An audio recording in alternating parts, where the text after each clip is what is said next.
Assalamu alaikum students. How are you? I hope you all are fine. Stay safe at home and keep social distancing. Okay, this is the third lecture which I am going to teach you. That is all about the levels of biological organization. Before going into the details of the biological organization, I will give you some general concept about the biological organization. ठीक है, क्योंकि biological organization की हम लोग direct definition की तरफ नहीं जाएंगे. सबसे पहले आप लोगों को कुछ चीज़ें हैं जो आपके लिए समझना ज़रूरी है, तभी आपको ये बायोलॉजिकल ऑर्गेनाइजेशन का कॉन्सेप्ट समझ आएगा. ठीक है, तो वो चंद चीज़ें क्या है नेक्स्ट स्लाइड पे हम लोग देख लेते हैं. Okay, these are some things. ठीक है, इसमें सबसे पहली जो बात लिखी हुई है that is all life on earth is made up of atoms. ठीक है, कि अर्थ के ऊपर जितनी भी लाइफ एग्जिस्ट कर रही है, जितने भी लिविंग थिंग्स हैं, जितनी भी लिविंग क्रिएचर्स हैं, ठीक है, सबसे पहली बात ये है कि वो सारी जो लिविंग क्रिएचर्स हैं या लाइफ है वो किससे मिलकर बनी है? एटम्स से मिलकर बनी है. अब एटम क्या है? आप लोग केमिस्ट्री में पहले मैट्रिक में भी ये बात पढ़ चुके हैं कि atoms are the basic units. आप कह सकते हैं बायो में इसको. ठीक है, कि जिससे लाइफ बनती है, बेसिक यूनिट्स हैं, आप इसको कह सकते हैं. ठीक है, सेकेंड थिंग क्या लिखी हुई है? Similar atoms combined to form elements. अब elements, this is something new. ठीक है, आफ्टर एटम, एटम के बाद एलिमेंट आता है. एलिमेंट बनता कैसे है कि जब सिमिलर एटम्स मिलते हैं तो वो क्या बनाते हैं? एलिमेंट्स. लाइक हाइड्रोजन का एलिमेंट. ठीक है, अब उसमें 2 हाइड्रोजन के एटम्स हैं, आपको पता है वो H2 की फॉर्म में होता है. इट्स मीन के सिमिलर एटम्स मिलकर क्या बनाते हैं? एलिमेंट्स बनाते हैं. इसी तरह से ऑक्सीजन है, वो भी O2 की फॉर्म में होता है. ठीक है, okay. Third thing is there are 92 naturally occurring chemical elements on earth. अब इसका क्या मतलब है कि दुनिया में 92 कुदरती तौर पर पाए जाने वाले केमिकल एलिमेंट्स हैं. ठीक हो गया. इट्स मीन कि other than these 92 naturally occurring chemical elements there are artificial elements found on earth too. ठीक है, कि अर्थ पर सिर्फ ये 92 नेचुरली अकरिंग एलिमेंट्स नहीं है, लेकिन इसके अलावा केमिकल कुछ ऐसे एलिमेंट्स भी हैं जो कि आर्टिफिशियली प्रिपेयर किए जाते हैं. ठीक है, अब नेक्स्ट स्लाइड पे चलते हैं. ओके, अब इसमें क्या लिखा है? Out of these 92 naturally occurring elements only 16 elements are commonly used in forming the chemical compounds from which living organisms are made. क्योंकि ये मैंने आपको पहली बात बता दी कि 92 नेचुरली अकरिंग केमिकल एलिमेंट्स हैं. ठीक है, अब इसमें से उन्होंने कहा क्या है कि ये जो 92 एलिमेंट्स हैं इसमें से सिर्फ 16 एलिमेंट्स ऐसे हैं जो कि लिविंग ऑर्गेनिजम्स के केमिकल कंपाउंड्स बनाते हैं. अब इसका क्या मतलब है? आपको पता है कि जितने भी लिविंग ऑर्गेनिजम्स हैं या लाइफ है जितनी भी, ठीक है, वो कौन से केमिकल कंपाउंड से मिलकर बनती है. क्योंकि हमने एटम पढ़ा. ठीक है, एटम मिलकर एलिमेंट्स बनाते हैं, एलिमेंट्स मिलकर आगे मॉलिक्यूल्स और कंपाउंड्स बनाते हैं. ठीक है, उससे फिर हमारी पूरी बॉडी बनती है, जितनी भी लिविंग ऑर्गेनिजम्स हैं उनकी बॉडी. ठीक है, तो 92 तो नेचुरली अकेंगे, लेकिन उसमें से सिर्फ 16 एलिमेंट्स ऐसे हैं जो कि हमारी बॉडी को बनाते हैं, जो कि हमारी बॉडी के कंपाउंड्स बनाते हैं, हमारी बॉडी के मॉलिक्यूल्स बनाते हैं. ओके, इतनी बात आपको समझ आ गई. नेक्स्ट स्लाइड की तरफ चलते हैं. अब एक this is the new term that is bio elements. ठीक है, बायो मीन लाइफ. एलिमेंट्स मैंने आपको बता दिया कि सिमिलर एटम्स जो है वो मिलकर क्या बनाते हैं? वो एलिमेंट्स बनाते हैं. अब क्या है लिखा, देखें क्या हुआ है.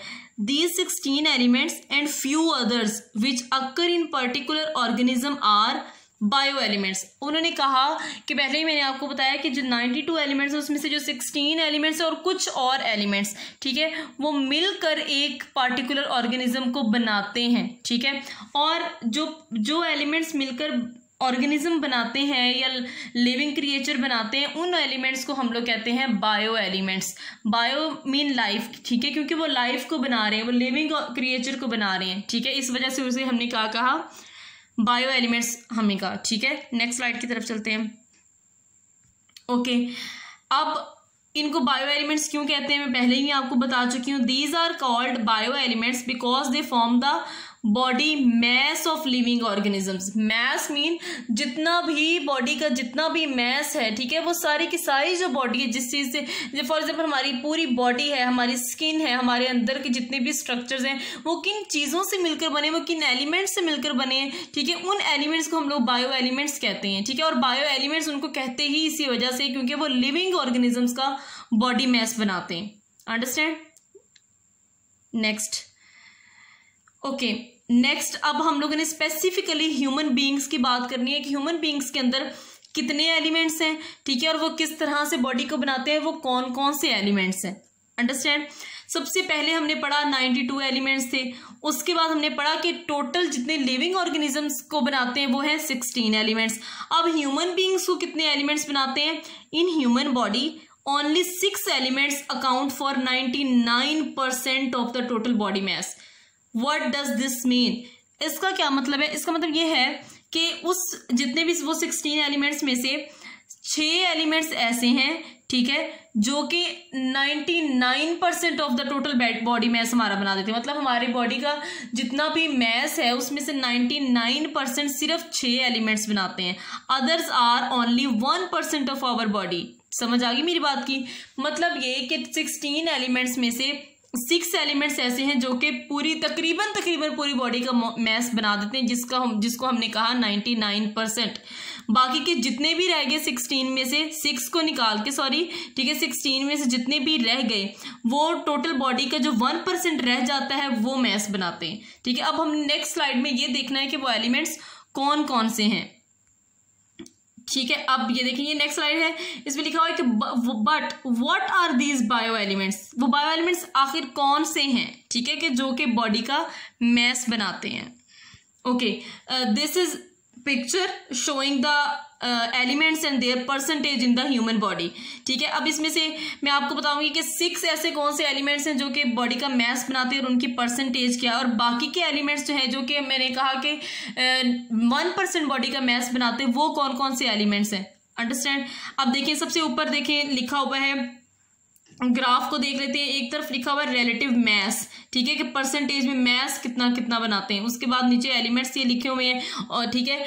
अब देखिए ऊपर एक ब्लॉक जो दिया हुआ है उसमें लिखा हुआ है उसके ऊपर the 6 commonest bio elements account for 99% of the body mass. उसने कहा कि वो 6 एलिमेंट्स कौन से हैं जो कि 99% बॉडी मैस बनाते हैं। वो हैं oxygen, carbon, hydrogen, nitrogen, calcium and phosphorus. This is written in the box, ठीक है, जिसकी रेड आउटलाइन है। उसमें देखिए कि अब परसेंटेज देखें कितनी कितनी बनती है। ऑक्सीजन की कितनी बन रही है, इसमें 65% है। कार्बन कितनी है, 18% है। ओके, हाइड्रोजन कितनी है, 10% है। नाइट्रोजन कितनी है, 3% है। और उसके बाद कैल्शियम 2% है। फॉस्फोरस कितनी है, 1% है। ये टोटल मिला के कितने बन गए, 99% है। अब 99% बॉडी का मैस, ठीक है। अब उसमें से एक जो परसेंट रह गया है वो कौन से एलिमेंट्स है, वो नीचे ग्राफ के देखिए, कुछ एलिमेंट्स के नाम लिखे हुए हैं, साथ साथ उनकी परसेंटेज भी लिखी हुई है। वो जो 1% रह जाता है वो ये सारे एलिमेंट्स बनाते हैं। उसमें कौन कौन से हैं, ठीक है। पोटाशियम है 0.35%, मतलब वेरी वेरी माइनर परसेंटेज है इनकी, ठीक है। सल्फर है 0.25% है। उसके बाद क्लोरीन है 0.15, सोडियम है 0.15, मैग्नीशियम 0.05%, आयरन है 0.004। उसके बाद कॉपर ट्रेस एलिमेंट भी कुछ वो एलिमेंट्स होते हैं जिनकी बहुत कम क्वांटिटी होती है, ठीक है, बहुत कम क्वांटिटी में वो प्रेजेंट होते हैं। Copper, manganese, zinc and iodine, these all are ये सारे क्या है, ट्रेस एलिमेंट्स हैं। अब समझ आ गया आपको कि ये कौन से बायो एलिमेंट्स हैं, ठीक है, उसमें से कौन सा एलिमेंट कितनी परसेंटेज में काम करता है, ठीक है, और कितना बॉडी मैस कितनी परसेंटेज उसकी बनती है, ठीक है, बॉडी मैस की कौन से एलिमेंट से, ये सारी। ओके, मैं आपको ये साथ साथ बताती चलूँ कि this is very important for the objective questions, ठीक है। ये ऑब्जेक्टिव के लिए बहुत इंपॉर्टेंट है इनकी परसेंटेज, तो आप लोगों ने ये बहुत अच्छी तरह से याद करनी है। ओके, नेक्स्ट स्लाइड की तरफ मूव करते हैं। अब हम लोगों ने ये सारी चीज़ें आपको पता चल गई कि बायो एलिमेंट्स क्या होते हैं, कि ऑर्गेनिज्म किस तरह से बनते हैं, बायो एलिमेंट्स की कितनी परसेंटेज होती है, एलिमेंट्स क्या होते हैं, एटम्स क्या होते हैं। अब आप लोगों को बायोलॉजिकल ऑर्गेनाइजेशन की डेफिनेशन समझने में इंशाल्लाह आसानी होगी। तो यहाँ पे हम लोग बायोलॉजिकल ऑर्गेनाइजेशन की डेफिनेशन देख लेते हैं, ठीक है। It is the hierarchy of complex biological structures and systems that define life। अब हायरार्की क्या होता है, रैंकिंग को हम लोग कहते हैं, ठीक है, छोटे से बड़ा या बड़े से छोटा, रैंकिंग को हम लोग हायरार्की कहते हैं, ठीक है। अब इसमें क्या है कि वो बायोलॉजिकल स्ट्रक्चर्स और वो सिस्टम्स, ठीक है, जो कि एक लाइफ को डिफाइन करते हैं, ठीक है, उनकी अब रैंकिंग की होती है, ठीक है। जैसे नीचे लिखा हुआ है, this hierarchy extends from atoms to biosphere. मतलब ये कि नीचे से ऊपर जाना है। Atom is the smallest unit, ठीक है, एटम स्मॉलेस्ट यूनिट, और आगे वो मुख्तलिफ चीज़ें आती जाएंगी, बनते जाएंगी, और लास्ट पे जो चीज़ बनेगी दैट इज बायोस्फीयर, ठीक है।